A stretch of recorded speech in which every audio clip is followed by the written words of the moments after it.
croyons aux vertus de la vie du Seigneur en nous et désavouons tous les arguments au sujet de notre propre état ou que l'ennemi voudrait nous imposer en raison de ce que nous ressentons ou de l'apparence des choses. Je crois que cette chose qui est de Dieu est plus profonde que notre être mortel. Je crois qu'il est possible, même pour les enfants de Dieu réellement nés de nouveau et possédant la vie éternelle, de perdre la raison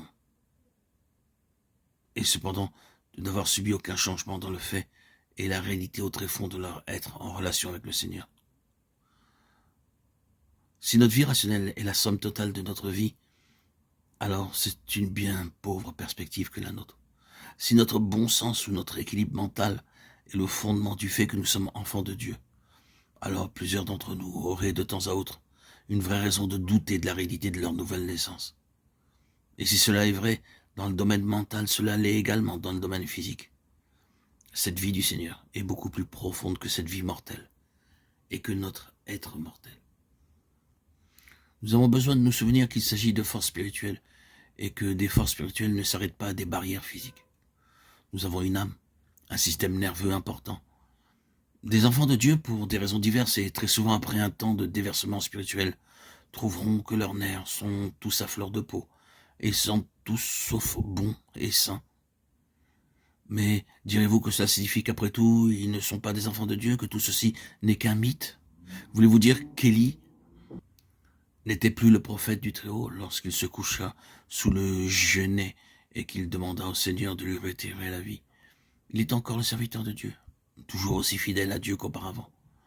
Nous ne sommes pas en train d'essayer d'excuser nos faiblesses, mais nous essayons d'aller au cœur de la situation. Il est possible pour de vrais saints d'être transférés pour des raisons particulières dans un domaine qui semble l'enfer nu, et cela à l'intérieur d'eux-mêmes, pas seulement dans leur environnement, car le conflit est enregistré dans leur système nerveux, dans leur vie d'âme. Dans ces moments, ils pourraient croire qu'au lieu que ce soit Dieu qui réside en eux, c'est plutôt le diable lui-même qui a établi son siège.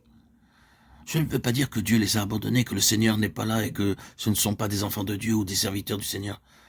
Cela montre que l'ennemi en a fait des hommes ou des femmes marqués à cause de quelque chose dans leur vie qu'il essaye de détruire. Si vous êtes dans une telle expérience, n'acceptez pas les suggestions de l'ennemi ou ne cherchez pas à interpréter les choses à la lumière des circonstances. Si vous ne comprenez pas ce que nous sommes en train de dire, n'essayez pas de donner une explication coûte que coûte, et s'il vous plaît, ne donnez pas cela vos propres déductions.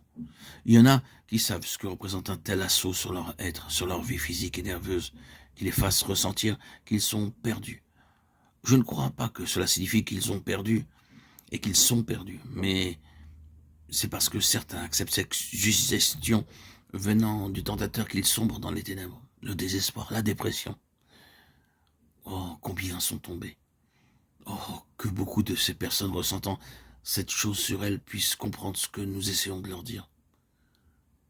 C'est à l'esprit en elles de se lever dans la foi et de refuser les arguments donnés par l'apparence des choses.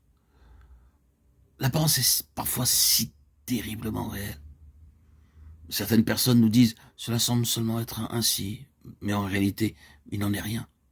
Et nous leur disons « vous ne savez pas de quoi vous parlez, cela est plus réel que toute autre chose ». Mais le Seigneur nous enseignera alors que nous persévérons à ne pas accepter cette chose comme une chose définitive. Il y a quelque chose de plus profond que cela. Le Seigneur est plus profond que nos impressions physiques et que notre âme. Si nous persévérons, nous en sortirons.